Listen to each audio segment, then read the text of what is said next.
Hi everyone, in front of me I've got a CUBOT KING KONG X, and let me share with you how to check the total screen time on this device.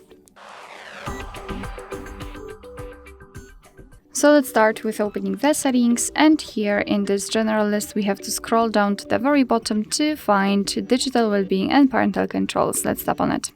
And as you can see, we've got the graph which will show us for how long we've been using this device today. In my case 30 minutes, and most of the time I've spent on the settings. We've got also the unlocks and notifications count.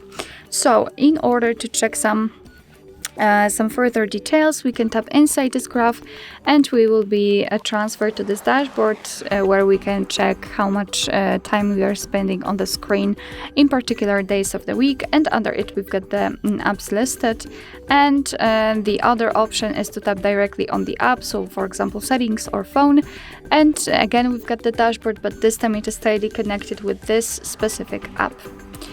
Alright, so that'll be all. Thank you so much for watching. I hope that this video was helpful, and if it was, please hit the subscribe button and leave the thumbs up.